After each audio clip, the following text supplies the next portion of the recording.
Uh, Wayne, happy 17th anniversary. What's going to be happening in San Francisco today? Listen, we're so excited, Steve, about the 17th anniversary.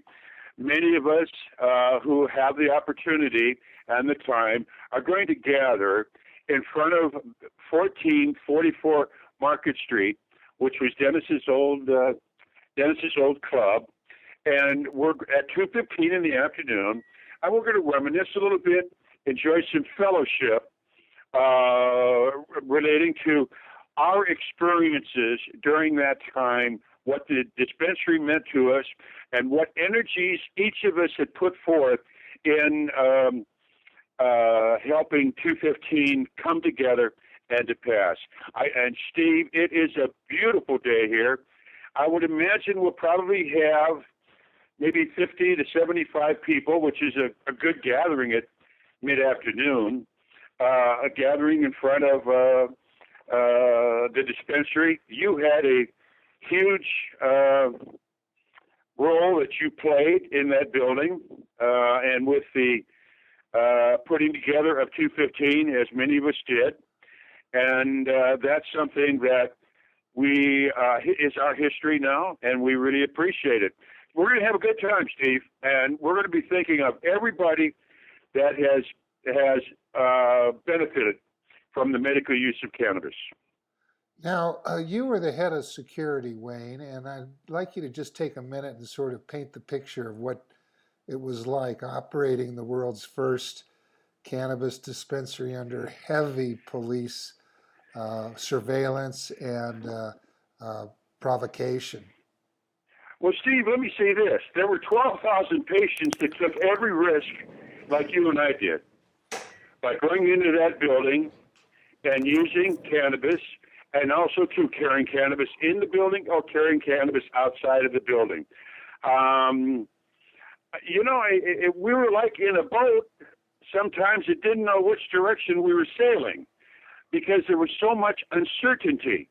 We knew where we wanted to get, and that happened with the proposition or passage of Proposition 215. But even after that, Dennis and myself and our organization was in court on a variety of issues.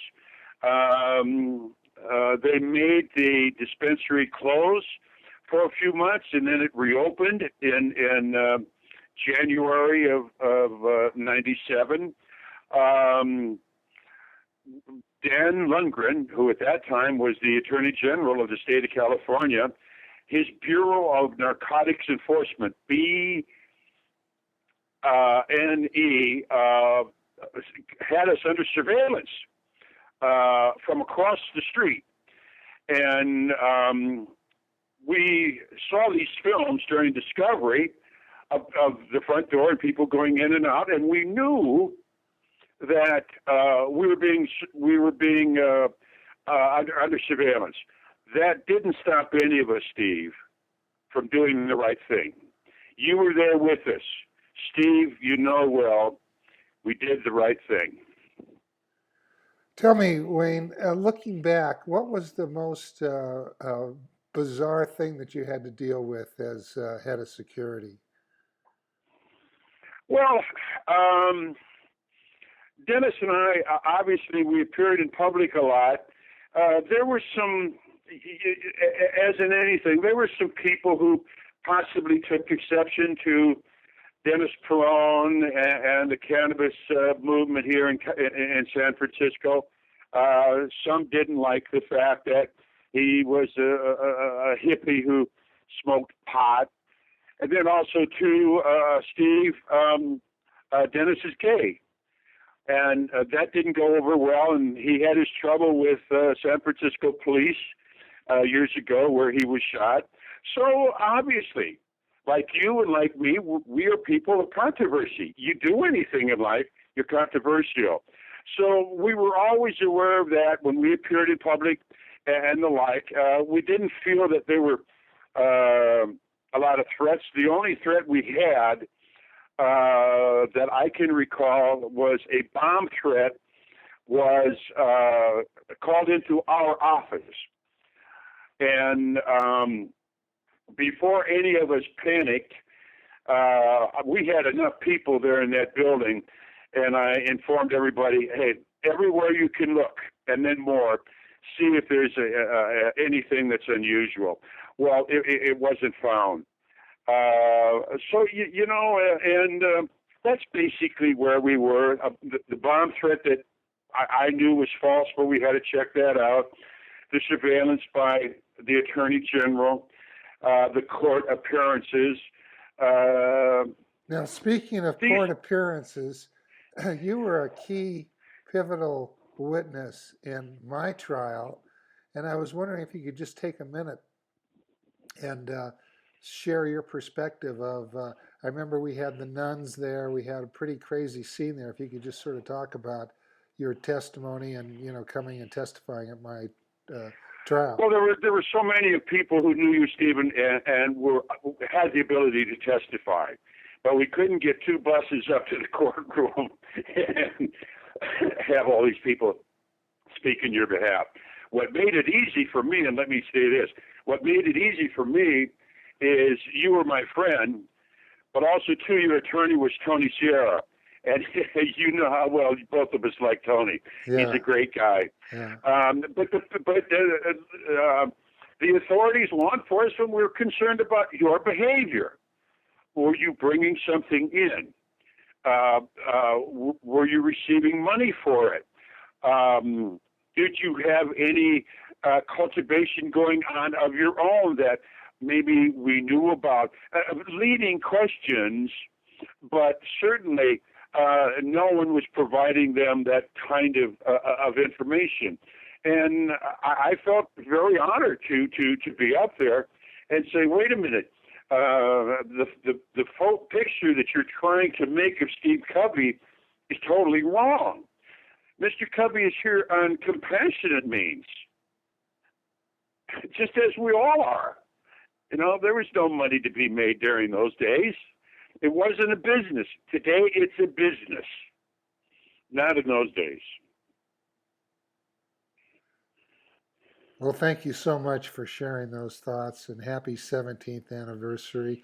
And I would like, since I have you on the line, if you could just take 1 minute and talk about the first and historic dispensary on Church Street. Oh, listen, there was a progression, Steve, as you're very much aware. Dennis did a lot of things for Jonathan Williams, his lover, and all of the friends that Dennis knew throughout the city. And it was in Dennis's home on Church and 17th Street. That's where people started to gather. And as the AIDS epidemic in the mid-'80s, and even when the late 70s when Dennis got here, but in the 80s when he hooked up with Jonathan, and he faced AIDS up close and personal. And then it just, we need another space, and so the Island Bar on 18th and Sanchez, a small area in the Castro, was set aside for dispensing, and then a building at 194 Church Street, Church and Market, that became available. And the best way to describe that, it was one huge room with comfortable couches and chairs and tables, knickknacks of that era, where you could, and then there were bowls of cannabis, so that people who needed cannabis could go there and use it. You didn't need to come in with money. And Steve, you and I well know many of our patients back in those days were HIV/AIDS people who lived in single-room occupancy hotels here in San Francisco. Well, what I remember the most is the heavy security. I mean, I would be at the bottom of the stairs with a guy with a walkie-talkie, and then there was a guy at the top and a guy at the door, and I'd get the all clear sign, and I'd run up the stairs, and the door would open, and I'd be in. Well, yeah, we had everybody on my security team. We needed to stay in communication with one another. We didn't have the modern. We had a walkie-talkie. We didn't have the modern communication things of stick something into your ear and we get it, et cetera, et cetera. But it was important for us to know the front door and the back door. And then there were 5 floors to the building, Steve, as you recall, and we needed to know what the situation was on every one of the floors. And 99.9% of the time, things were quiet and peaceful. We didn't have a lot of problems as far as outside interference.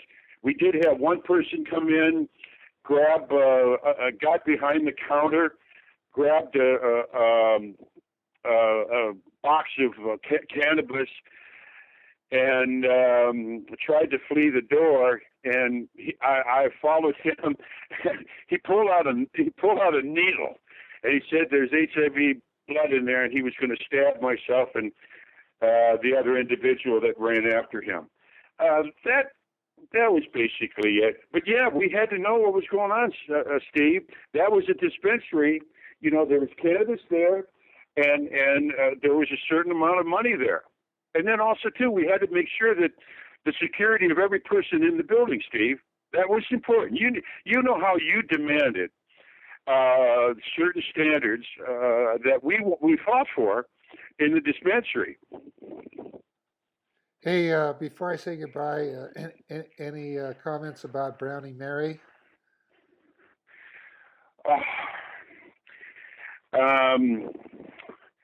She would be a saint right now if she was a Catholic. Brownie Mary, who really showed the compassion and caring of people. Brownie Mary, for those that may not know her, she made cookies and brownies and took them to San Francisco General Ward 5A, where the AIDS patients were. And she provided love, and she provided that medicine that helped a lot of people. And of course, when Dennis opened up the facility, Brownie Mary was there in her glory, and everybody just appreciated this woman and what she did. She was a trash talker, Steve, as you recall. There was no trucker in the country that couldn't stand with her mouth and her insults, but that made her even more loving. Brownie Mary Rathburn, just a wonderful human being. And those of us, yourself, myself, a lot of people, those of us that had an opportunity to have our lives touched by it, I know this, I'm a better man for it, Steve. We all are. Thank you so much, Wayne, and have a great 17th anniversary today. Thank you, friend. Bye-bye. Bye-bye.